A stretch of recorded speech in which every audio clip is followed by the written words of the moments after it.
하나님 말씀 함께 보겠습니다. 고린도전서 8장 1절에서 6절 말씀 같이 보겠습니다. 고린도전서 8장 1절에서 6절.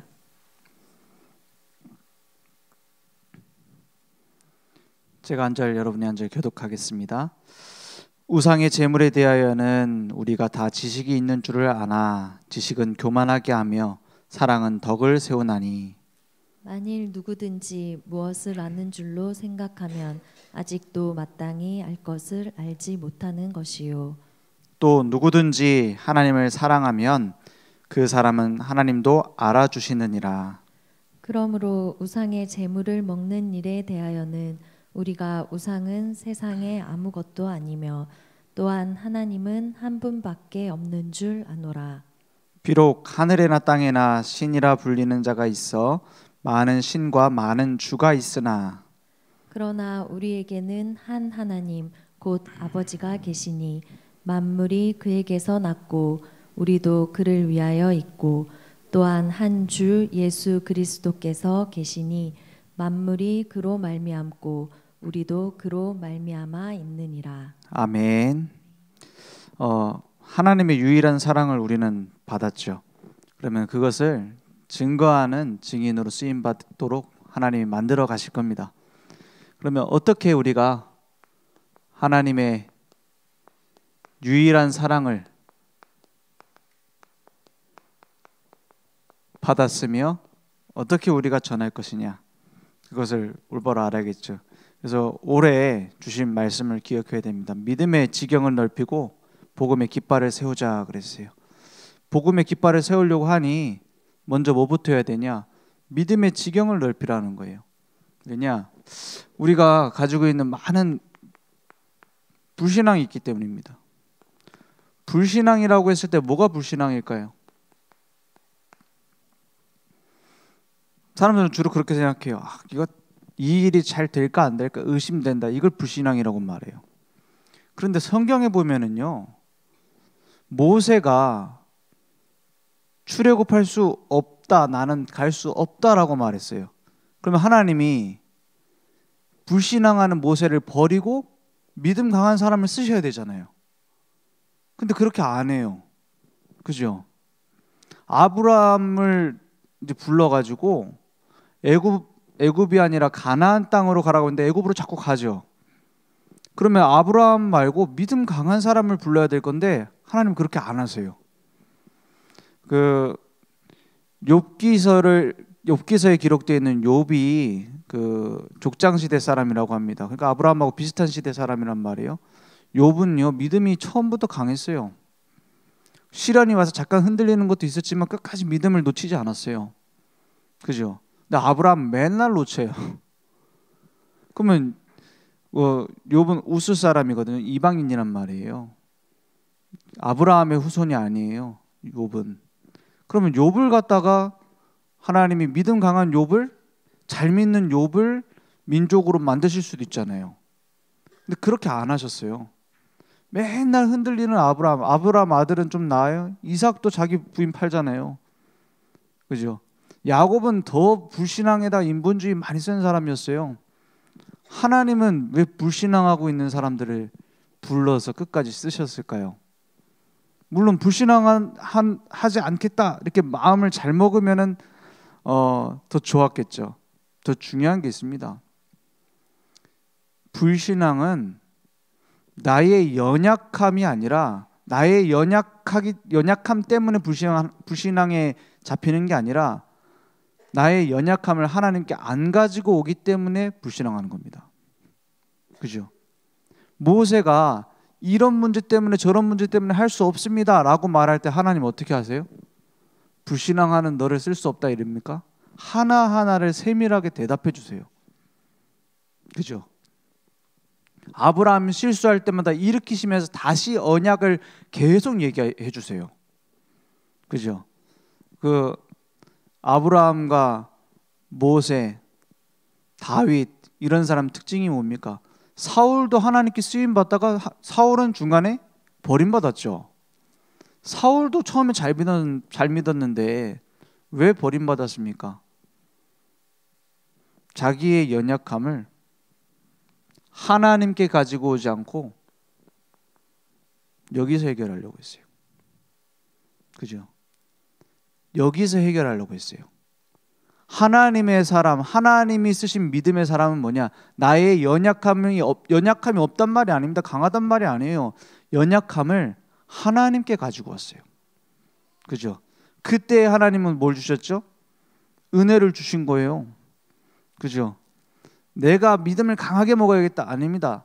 나의 연약함을 하나님께 가지고 오는, 계속 하나님께 드리는 내 삶이 되어야 돼요. 그게 안 되니까 어떻게 되냐? 자꾸 이런 거 따라서 가요. 이런 거. 숨은 동기, 육신적 동기.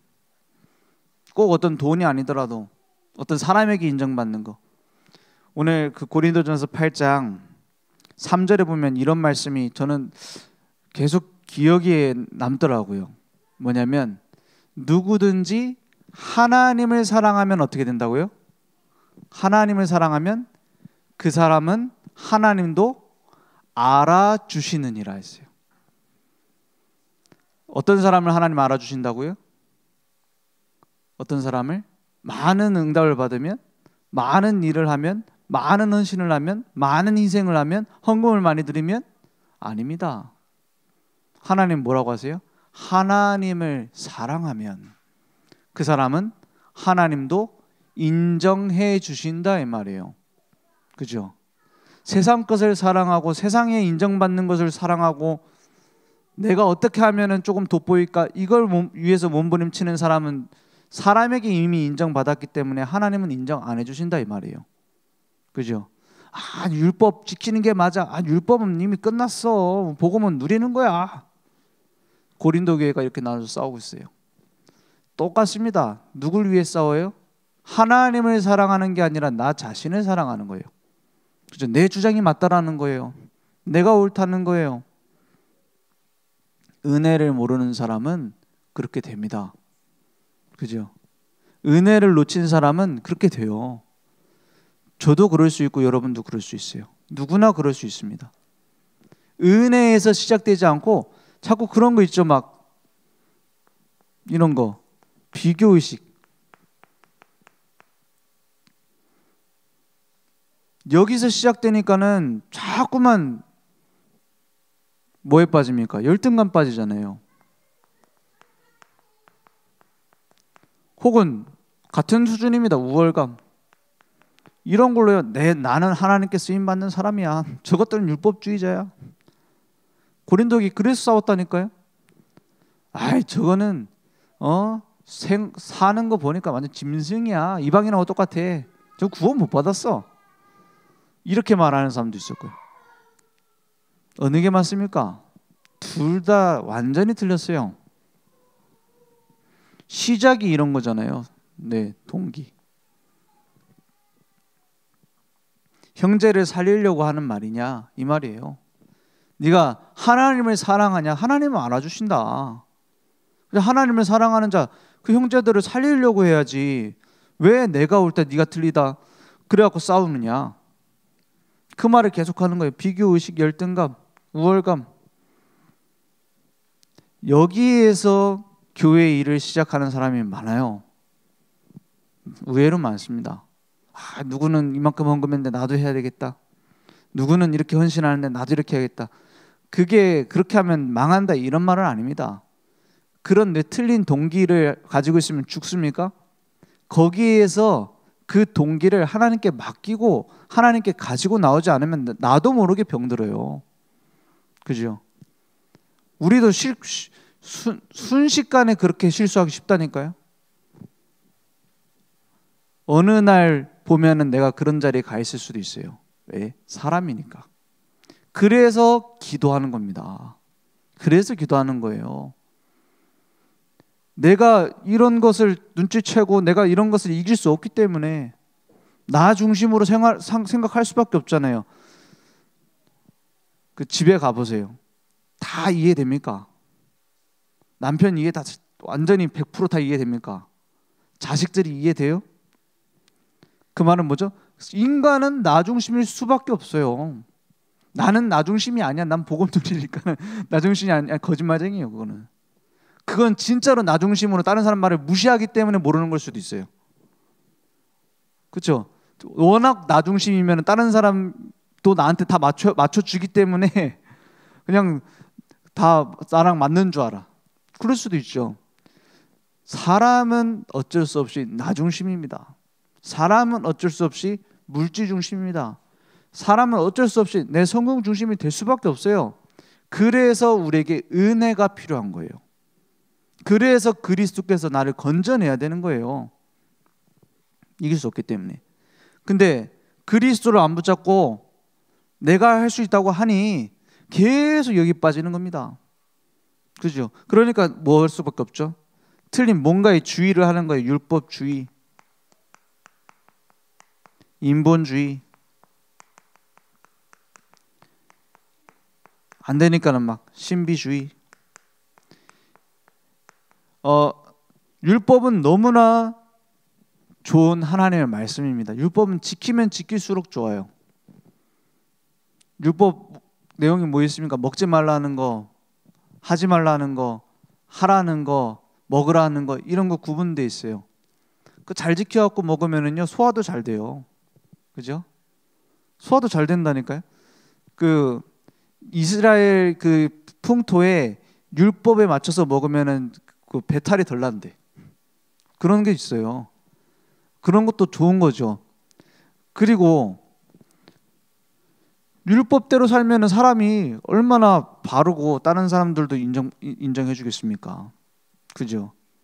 율법 나쁘단 말이 아니에요. 율법은 죄를 깨닫게 하기 위해서 주신 척도라고 했어요.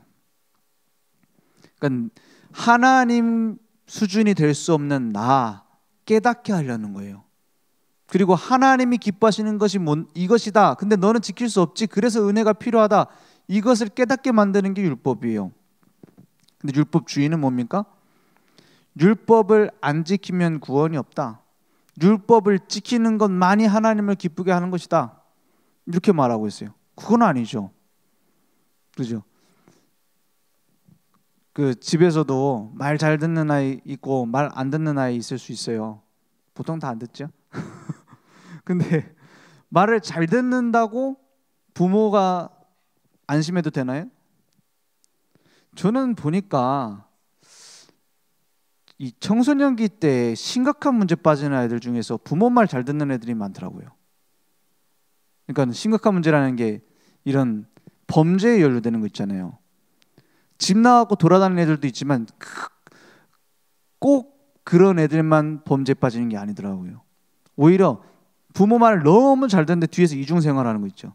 그러면서 범죄, 심지어는 그 인터넷 사기치고 막 이런데 딱 들은 애가 엄청 범생인 거예요. 왜 그랬냐 하니까 자기 자신을 표출할 데가 없는 거예요. 돈이 필요한 애가 아니에요. 둘 다 부모님 다 잘 사는 분, 잘 사는 집인데. 그러니까 이제 부모님 충격받고 그래 됩니다. 왜냐? 내가 뭔가를 지킨다. 한계 오게 돼 있어요. 그러니까 결국엔 어떻게 됩니까? 사람 중심으로 신앙생활하죠. 사람을 배려해주고 사람을 귀하게 생각하고 사람 그 교회 가면 그런 분위기 있잖아요. 막 축하합니다, 사랑합니다, 막 그 별로 사랑 안 하면서도 사랑하는 그 표현을 하고 막 이렇게 하는 그런 분위기 있잖아요. 그게 나쁘단 말이 아닙니다. 사람 따라서 신앙생활하는 것은 그거하고 다른 얘기예요. 그 사람 따라가요. 그러니까 어느 정도냐? 저 예전에 군대 있을 때 군 교회를 가면은 뭐가 있냐면은 자리가 딱 나눠져 있어요. 교회 안에 병사들 앉는 자리는 왼쪽, 그 직업 군인들 간부들 앉는 자리는 오른쪽이에요. 내가 딱 앉아요. 그리고 그 사령부였으니까는 그 사령관 앉는 자리가 따로 있어. 늦게 오든 빨리 오든 앉아야 돼. 사령관 비워놔야 돼. 그리고 그 옆에는 누구 참모가 앉아야 되고 무슨 참모가 앉아야 되고 딱 앉아 있어. 믿지도 않는 사람들 와서 앉아 있어야 돼. 왜? 사령관이 그 교회 장로라. 그러니까 그게 딱 앉아 있는 거예요. 그걸 보고 사람들이 뭐라 하냐? 야, 이게 무슨 교회냐? 근데요, 그건 티가 안 나서 그러지 안 그러고 숨어 있는 게 훨씬 많습니다. 사람 중심으로, 사람 말 따르고, 사람 의견 따라서. 그게 인본주의예요. 그러니까 안 되니까 어디 갑니까? 막 체험한다. 신비주의 하죠. 하나님은 신비하신 분이고 신비하신 능력이 나타날 때가 많습니다. 우리가 복음 전하다 보면 병자가 고쳐지거나, 이 사람은 안 낫는다고 했는데 낫거나, 귀신 들리는 자가 고쳐지거나, 이런 일들이 있어요. 어떤 사람이 저한테 물어보더라고요. 아니, 그 사람 천주교인인 것 같아요. 천주교에는 기적이 많이 일어나는데 왜 기독교 교회는 기적 얘기를 안 하냐, 그런 얘기를 물어봤어요. 천주교 무슨 기적이 있는데요? 하니까는 뭐 병자 고쳐지고, 뭐 마리아가 막 눈물 흘리고 이런 거 있잖아요. 그런 걸 책자로 만들어서 막 돌리고 하더라고요. 그런 막 놀라운 기적 막 이렇게 해가지고. 그래서 제가 쭉 얘기를 해줬어요. 그런 기적은 무당도 할 수 있다. 일단 좀 기분 나쁠 수 있지만 무당도 할 수 있다. 그러면 우리도 그런 기적이 일어날 때 있다. 중요한 것은 우리는 나타나는 기적이 기준이 아니라 하나님의 말씀이 기준이기 때문에 그걸 말할 필요도 없고 오히려 말 안 하는 것이 나을 때가 많은 거다. 그렇잖아요. 우리가 복음 전하다가 어떤 병자가 나왔다. 복음 전하다가 어떤 사람이 뭐 불면증을 나왔다. 그런 경우 많거든요. 어떤 사람 귀신 들린 사람이 나왔다. 이런 경우 있단 말이에요. 근데 그걸 막 간증을 하고 그걸 막 포럼하고 그럴 필요 없어요. 왜냐? 기본이니까. 그죠? 그리스도 안에 있는 기본 아닙니까? 그리스도 안에 왕, 제사장, 선지자의 능력이 들어있잖아요. 그걸 가지고 막 간증하고, 우리 이번에 막 이런 응답을 받았고, 우리가 현장 갔더니 이런 응답 받았고, 예수님이 제자들을 보내서 70인 제자들을 파송하셔서 캠프를 했어요. 그 얘기를 하는 거예요. 막 귀신 들린 자가 낳고 역사가 일어났습니다, 주님. 이러니까 예수님 뭐라 그래요? 누가복음 10장에 보면은 예수님 뭐라고 하시죠? 거기서 이렇게 얘기를 합니다. 그래, 맞다. 내가 하늘로부터 사단이 번개처럼 떨어지는 걸 봤다. 내가 너에게 뱀과 정갈을 밟으며 원수의 모든 능력을 제어할 권능을 주어서 너희를 해칠 자가 결코 없으리라 해놓고 뭐라고 합니까? 그런데 그런 걸로 기뻐하지 마라. 이렇게 말씀하세요. 무엇으로 기뻐해야 되냐? 너희 이름이 생명책에 기록된 걸로 기뻐해라. 너희가 구원받았다는 사실에 기뻐해야지. 그게 기본 아니냐, 구원받은 자에게. 이 말이에요. 그래 놓고 나중에 무슨 얘기하는 겁니까? 그래 놓고 이게 제자들한테도 하는 말이고, 그 현장에 이제 복음 받은 사람, 버려져 있는 현장을 두고도 하는 말입니다. 뭐라고 하시냐? 수고하고 무거운 짐 지는 자들아 다 내게로 오라. 내가 너희를 쉬게 하리라 했어요. 그죠? 그 수고하고 무거운 짐을 누가 지고 가고 있어요? 그 현장에 지금 복음 들어야 될 사람들 지고 가고 있다 이 말이에요. 그 더 중요한 거, 제자들도 종교심을 가지고 수고하고 무거운 짐을 지고 걸어가고 있어요. 예수님 그리스도인 것 같은데 내가 이제 기적이 일어나고 막 내 삶이 바뀔 것 같고 이제 능력이 나타나서 예수님이 만약에 우리 이스라엘의 왕이 되면은 내가 한 자리 차지하고, 그런 부푼 꿈을 꾸고 있었어요. 그걸 보고 뭐라고요? 수고하고 무거운 짐진 자들아 어떻게 하라고요? 다 내게로 오라. 내가 너희를 쉬게 하리라. 내가 주는 짐과 내가 주는 멍에를 그리고 나서 져라. 내가 주는 짐은 쉽고 가벼우니라 그랬어요. 주님이 주시는 짐이 뭡니까? 이 복음 누리고 증거하는 거예요. 근데 자꾸만 내가 가지고 있는 그 짐을 지고 가니 안 보이는 거예요. 진짜 복음을 수십 년을 들었는데도 계속 내 짐은 내가 지고 가고 있어. 이건 안 버리고 있어. 그래서 뭐 하라고요? 믿음의 지경을 넓히라.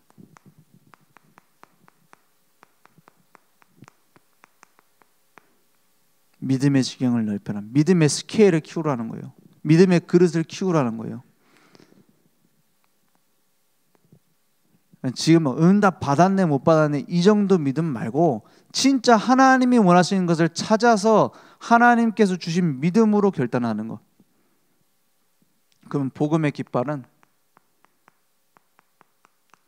세워지게 되어 있습니다. 날마다 어디 속으로 들어가냐? 언약 망대를 딱 세우는 거예요. 언약 망대를 어떻게 하라고요? 말뚝을 박으라는 거예요. 말뚝. 그 텐트 같은 거, 장막 같은 거 치는데 말뚝을 대충 박으면 어떻게 돼요?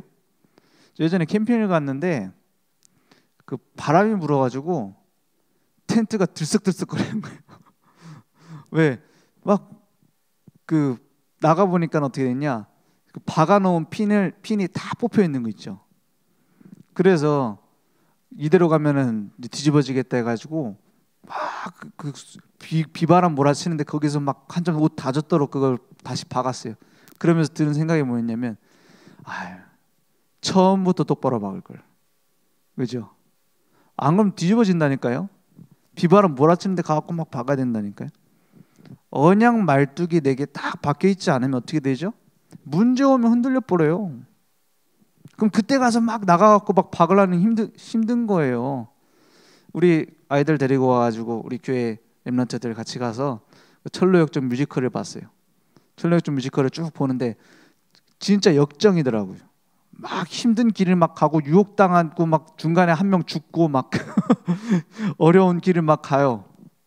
그러니까 우리 옆에 선생님 한 분이 저렇게 힘든 게 지금 믿음의 여정이냐 이렇게 얘기를 하시더라고요. 제가 간단하게 얘기해 줬어요. 저 순례자가 처음부터 복음에 뿌리를 내리고 갔으면은 한 번도 안 흔들리고 갈 건데 거기서 길을 찾으려고 하니 고생될 수밖에 없다. 그리고 저 존 버년이 철로역정 쓸 때 감옥에 갇혀 있을 때 그 쓴 거라 자기 힘든 건 많이 썼다. 그럼 힘든 속에서도 믿음 지켜야 된다 이런 말이다. 그런데 더 좋은 것은 힘든 일이 있기 전에 믿음의 망대를 올바로 박아놓으면 흔들리지 않게 된다. 그렇잖아요. 언약 망대를 딱 말뚝으로 박아요. 그럼 어떻게 됩니까? 어떤 문제가 와도 흔들리지 않아요. 뭐부터 알아야 됩니까? 뭐가 믿음입니까? 그 신학자 칼빈이 그렇게 얘기를 했어요. 믿음이 뭐냐? 믿음은 그리스도를 바르게 아는 지식이다 그랬어요. 그걸 강조할 수밖에 없어요. 왜냐? 칼빈이 이제 종교개혁 이제 루터 이후로 이제 이어받아서 하는 사람 아닙니까? 그 당시까지도 믿음이 뭐냐? 믿음은 열정이다 이거밖에 없었어요. 그러니까 막 천주교식으로 다 그림 보고 믿어라 막 이런 식으로 말씀도 모르고 그 걸려 있는 막 저 동상 만들 그 뭡니까 그 석상 만들어 놓고 거기다 절하고 막 마리아 앞에 절하고 뭐가 맞는지도 기준도 없고 올바른 지식이라고는 하나도 없고 맹신밖에 없고 그런 시대다 보니 믿음을 뭐라고 얘기했냐? 그리스도를 바르게 하는 지식이다 이렇게 말했어요. 그죠? 근데 믿음에 중요한 세 가지 요소가 있다면 바른 지식입니다. 복음을 똑바로 지식으로 알아야 돼요. 지식이 없는 믿음을 보고 뭐라고 하냐면 맹신이라고 합니다. 그죠? 올바른 왜 예수가 그리스도가 되시며 그 그리스도는 역사 속에서 어떻게 일을 하셨느냐 그걸 올바로 지식으로 알아야 돼요. 그래서 계속 우리 성경 읽어 나가면서 말씀 받으면서 그 배경 설명을 해주시잖아요. 그 세가족 같은 경우에 성경 읽기를 어떻게 하면 되겠냐 저는 물어보면은 많이 읽을 필요 없고 주일날 받는 본문 말씀 그거 찾아서 앞뒤로 한두 장씩 읽어봐라 얘기를 해줘요. 왜냐? 배경 설명을 다 해주잖아요. 그죠? 그 지식이 올바로 있어야 돼요. 그냥 지식으로만 알면 안 됩니다. 복음을 뭘로 받아요? 복음을 나의 마음으로 받아들여야 되는 거예요. 그죠? 아, 내게 진짜 복음 필요하구나. 나는 어쩔 수 없는 죄인이구나. 그리스도가 필요하구나. 이 어두운 현장에 복음만 필요하구나. 내가 확인해야 돼요. 마음으로. 그걸로만 알고 끝나면 안 돼요.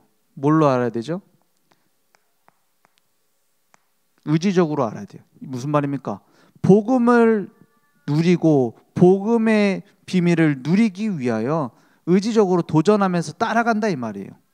예수님이 뭐랍니까? 너희는 나를 따라오라 그러잖아요. 내가 너희로 사람을 낚는 어부가 되게 하리라. 그죠? 요단강이 앞에 있을 때 그 홍해 바다 가를 때는 먼저 갈라놓고 건너갔고요. 요단강을 건너갈 때는 그 후대니까 좀 더 믿음 강한 거 아닙니까? 믿음 좀 체질됐잖아요. 광야길 거치면서 훈련 받았잖아요. 달라진 게 한 가지 있어요. 홍해는 모세가 가르니까 막 모르고 따라갔어. 요단강은 어떻게 해요? 유사들에게 이 요단강을 건너갈 계획에 대해서 전달을 미리 해줍니다. 그죠? 말씀을 중간 받아서 중직자들이 전달을 해줘요. 이 요단강 물에 제사장의 발이 잠기면 갈라진다. 그때 우리는 건너가는 거다. 그걸 미리 얘기했다니까요. 그러니까 언약궤를 맨 제사장의 발이 탁 들어가니까 어떻게 돼요? 요단강이 쫙 갈라진 거예요. 그러한 의지적인 도전을 말하는 겁니다. 그죠? 하나님의 말씀이 이루어질 것을 믿고 도전하는 거예요. 그래서 복음을 그냥 지식으로만 알면 안 됩니다. 올바른 지식을 바탕으로 우리는 사실 너무 많이 들었어. 우리 뭐 10년, 20년 훈련 받으면서 많이 들었잖아요. 뭘로 받아야 되냐? 내 마음에 받아야 돼요. 말씀은 어디다 받아요? 머리에만 받는 게 아니라 내 마음에 받아야 돼요. 저 말씀대로 될 것을 믿는다. 그리고 거기에 맞춰서 도전하는 겁니다. 복음을 그렇게 내 안에 망대로 딱 세우는 거예요. 그러니까 말씀이 어떻게 되죠? 말씀 따라가는 거예요. 그러니까 순종해라 마라가 아닙니다. 성취될 것을 믿는 거예요. 그걸 두고 그냥 성취되겠지가 아니라 묵상하고 기도하는 거예요. 그러니까 뭐가 나옵니까? 순종은 나와지는 거예요. 실천이라고 하죠. 하나님의 말씀 따라가게 되는 거예요. 그러니까 가면 갈수록 어떻게 되지냐? 하나님이 주신 나의 기도가 딱 나와요. 나의 기도가 뭡니까? 하나님이 준비하신 나를 향한 하나님의 계획이 보인단 말이에요. 하나님께 떼쓸 필요 없어요. 내가 원하는 대로 해주세요. 이거는 내 소원 비는 것이지 기도가 아닙니다. 지금 너무 답답합니다. 이건 내 탄식이지 기도가 아닙니다. 하나님이 그러면 내게 원하시는 게 뭡니까? 그걸 찾아야 돼요. 하나님의 계획을 발견하는 겁니다. 그러니까 뭐랍니까? 하늘에 계신 우리 아버지 이름이 거룩히 여김을 받으시면 하나님 영광을 돌리고 하늘에서 그 뜻이 이루어진 것처럼 땅에서도 이루어지리이다. 그게 기도입니다. 그러니까 하나님의 계획을 두고 기도하는 거예요. 그러면서 하나님이 함께 하심을 누리는 거고, 이렇게 날마다 매일의 언약의 망대를 딱 세우는 겁니다. 그럼 뭐가 되냐? 함께하는 여정이 돼요. 우리 많은 사람들이 그럽니다. 교회에 대해서 혹은 어떤 사람에 대해서 쉽게 판단할 수 있어요. 나도 모르게 그래 돼요. 나도 모르게 그렇게 하고 있고요. 우리 목사님은 저렇다. 내 남편은 이렇다. 우리 교회는 이렇다. 하나님이 우리에게 가장 가까운 곳에 응답을 숨겨두셨다면 거기다 숨겨놨습니다. 그죠? 하나님이 가장 가까운 곳에 숨겨놓은 중요한 응답의 시작은 나와 안 맞는 곳에서 시작되어져요. 나와 안 맞는 남편, 나와 안 맞는 자식, 나와 안 맞는 교회, 여기서 시작됩니다. 나랑 다 맞으면 좋을 것 같죠? 아닙니다. 하나님이 합력해서 선을 이루시는 거예요. 로마서 8장 28절에 뭐라 하죠? 하나님이 그냥 합력하여 뜻을 이룬다 이 정도 얘기가 아닙니다. 앞에 보면 뭐라 합니까? 우리가 알거니와 하나님을 사랑하는 자 곧 누구요? 그의 뜻대로 부르심을 입은 자들에게 하나님이 뜻하셔서 부르셨다 이 말이에요. 그럼 이 사람 왜 만났어요? 우리 교회 왜 만났어요? 하나님의 뜻이다 이 말이에요. 하나님의 뜻대로 부르셔서 꽂아놓은 이 자들에게는 모든 것이 합력하여 선을 이루느니라 그랬어요. 그러니까 교회가 갈라져 싸워도 상관없습니다. 내게 하나님이 준비하신 계획이 있다. 이걸 믿는 사람 한 사람만 있어도 평정되게 돼 있어요. 그렇죠? 그러니까 하나님의 목표가 뭐냐는 거예요. 237 5천 종족을 향한 하나님의 이정표를 봐라. 이것만 보고 가는 거예요.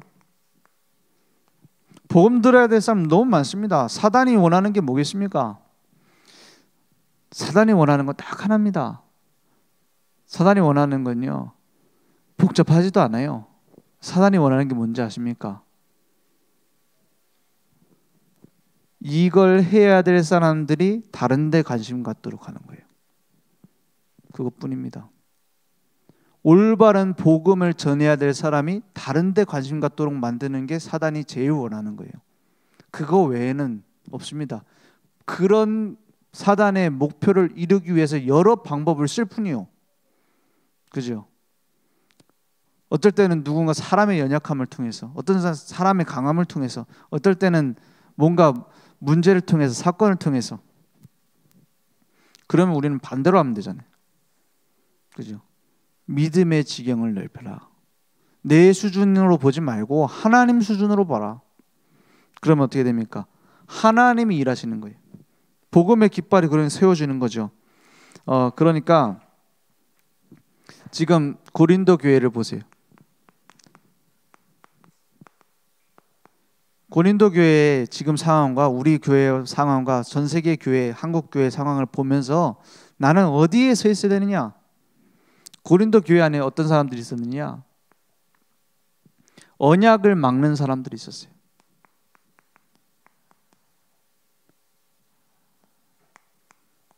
이 방해하는 흐름이 있었어요. 그리고 언약의 성취를 위해서 언약의 흐름에 선 사람들이 있었어요. 그래서 많은 지식을 뽐내고 교만하지 말아라. 그러면서 뭐랍니까? 사랑은 덕을 세운다. 하나님을 사랑하는 자는 하나님이 알아주신다. 계속 이렇게 말하는 거예요. 왜냐? 아무것도 아닌 것 때문에 싸우니까요. 그래서 여기서 하나 더 중요하게 붙잡는다면 이걸 기억해야 됩니다.